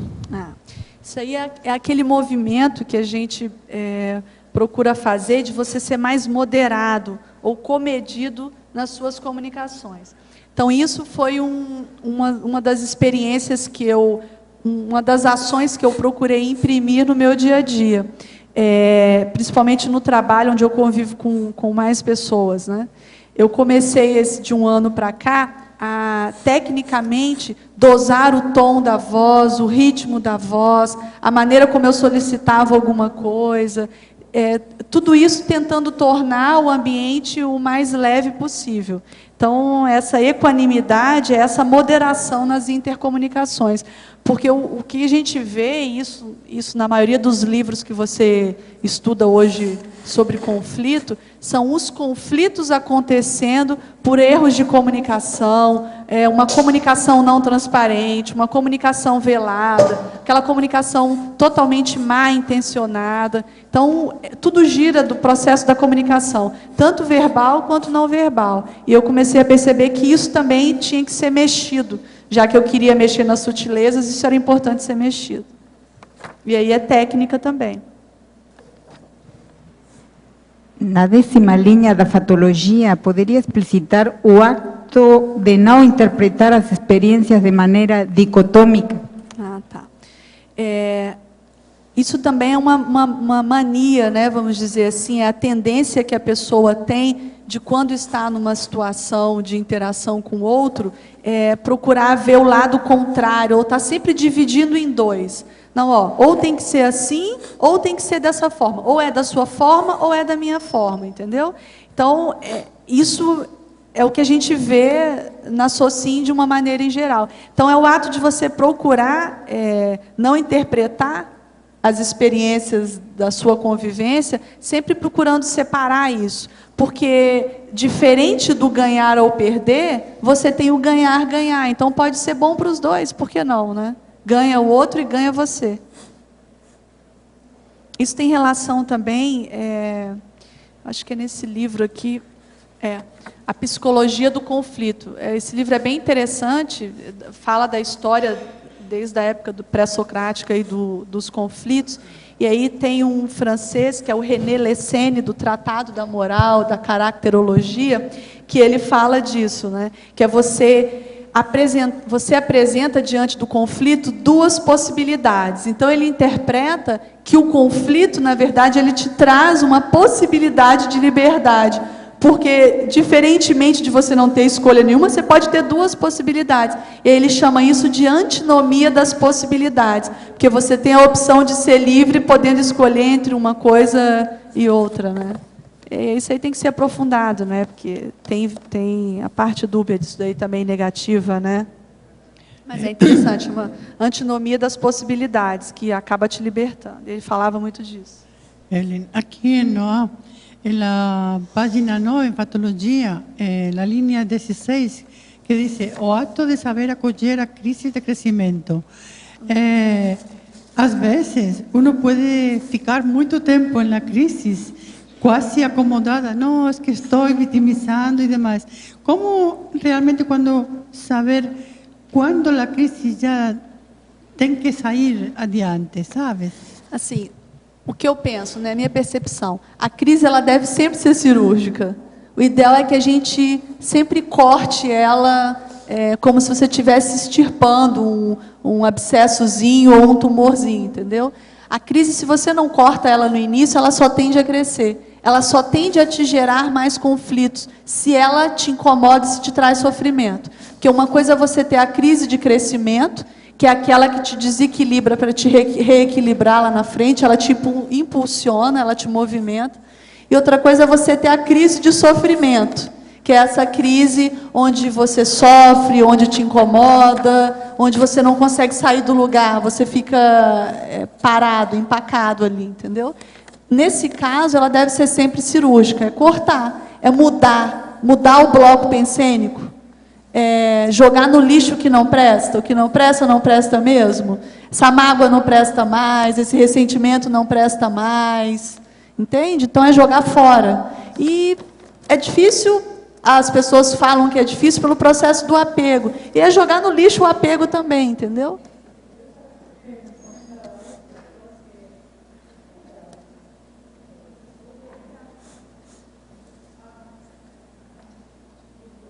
Agora, porque às vezes eu sou rápida, não? Quando eu tenho uma crise, eu estou pouco tempo.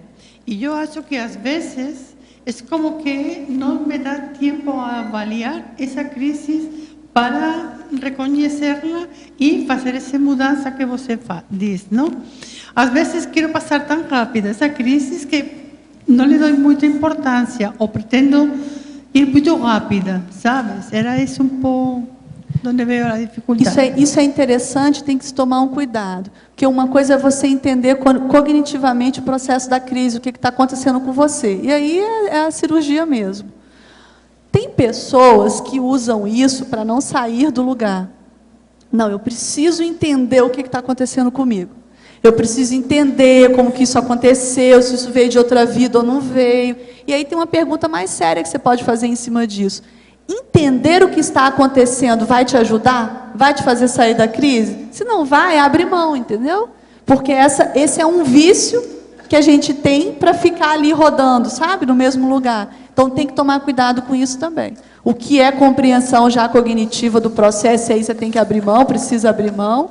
Ou se você está fazendo isso para ficar parado ali e não querer enfrentar o processo. Você está na fase do autodiagnóstico, já sabe que tem a crise, mas não consegue enfrentar para ir para a superação, entendeu? Aí tem que tomar cuidado. Ellen, na sua bibliografia aqui tem um livro que é O Bom Conflito. Você pode dizer para a gente qual é o Bom Conflito? O Bom Conflito é esse aqui. Esse livro é bem bacana, da Maria Tereza Maldonado. Eu tenho outro assim, livro. eu tenho, óbvio, né, tem os conteúdos heterocriticáveis. Então, por exemplo, quando ela fala do bom conflito, tá, até abri aqui agora, foi uma coisa que eu achei como conteúdo. Ela coloca: a raiva pode ser expressa de maneiras aceitáveis e inaceitáveis. Então, ela coloca a raiva como uma maneira aceitável. Que a pessoa tem o direito de ter raiva, que ela pode ter raiva. Então, ela não mostra o processo de construção e desconstrução da raiva. ela simplesmente fala que a raiva é aceitável, entendeu? É engraçado que ela tem um livro que é Desconstrução e Construção. Você não vê? Por isso que eu coloquei como conteúdo. O nome dela é conteúdo. Maldonada, não é isso? Maldonado. Tá danado, né? Mas, assim, a ideia dela da solução do conflito é interessante. Tem coisas aqui que vale a pena. Tem esse que é a Prodometria, a Psicologia do Conflito. É um livro que eu também gostei muito de você tornar essa questão light, é o da Psicologia Positiva, da Mônica, né, de o bem-estar, né? Eu acho que bem viver, exatamente. Agora, eu coloquei. O nome aí, eu não sei se vocês entenderam bem, vocês estão rindo, é Maldotada que é o nome. Donada e dotada. Entende? Agora, ó, nós gostamos muito do seu verbete, esperamos agora outros, aquele monte assim. Os nossos comerciais, por favor. Obrigada. As pontuações da tertúlia de hoje foram 66 assinaturas no livro de presença, 30 perguntas presenciais e 12 perguntas respondidas online. Hoje temos 3 recados. Patrícia, SP2, Foz, Mercedes, Semana da Saúde, Holossomática e Mara, Poliglotismo Parapsíquico. Antes, Eliana vai falar sobre os amigos da enciclopédia. Boa tarde. Nós queremos convidar especialmente aqueles amigos com as assinaturas vencidas nos últimos meses a renovarem a sua adesão ao programa Amigos. É de fundamental importância o aporte, o auxílio financeiro de vocês para a sustentação do programa, para a saúde financeira do programa e para a manutenção da Enciclopédia da Conscienciologia. Também deste ambiente aqui, o tertuliário, o Holociclo e a Holoteca. Então, se você não quer ficar em conflito, faça a sua renovação, fique em dia, né, com a enciclopédia, e com a sua própria Proexis, porque a enciclopédia é cláusula pétrea da Proexis de todos nós. Renove e fique tranquilo, assim como a professora Ellen. Muito obrigada. Boa tarde. E aproveitando o Holopensene da anticonflitividade, nós gostaríamos de convidar você a fazer o SCP-2, especificamente de Foz do Iguaçu, que vai acontecer agora. O SCP-2 é o curso que tem um ambiente propício para você trabalhar com a questão da anticonflitividade, porque ele promove uma interação técnica mental somática com a multidimensionalidade, através do fortalecimento energético, da criação de neossinapses, da ampliação das parapercepções. O curso vai acontecer de 21 a 23 de setembro. Quem tiver interesse, então já vai passando o nome. Nós estamos formando a lista de interessados e vamos fechar as inscrições com uma semana de antecedência. Obrigada.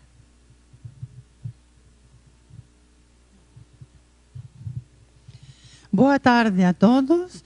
Já está muito próximo a 5ª Semana de Saúde, del dia 31 de agosto ao 9 de setembro, onde teremos o curso de campo da OIC, Imersão Progesterotterápica, eventos em parceria com outras instituições conscienciocêntricas, e os eventos de pesquisa da consciencioterapia, 7ª Jornada de Saúde da Consciência e 6º Simpósio de Autoconsciencioterapia, e também o lançamento da primeira revista científica de consciencioterapia e o primeiro encontro presencial do Colégio Invisível da Consciencioterapia.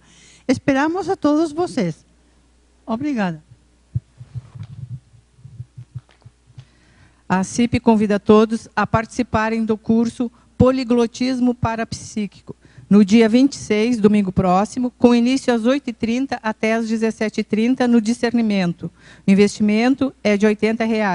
Busque entender como o estudo de outros idiomas pode ajudar você no autodesenvolvimento parapsíquico, entender a facilidade ou a dificuldade no aprendizado de outras línguas. Haveria alguma interprisão por detrás disso? E no sábado, no dia anterior, às 15 horas, terá uma palestra com a professora Lourdes de Sá. O tema é Educação Despertológica e a entrada é franca. Maiores informações e inscrições na sede da CIP, telefone 2102-1421. Muito obrigada.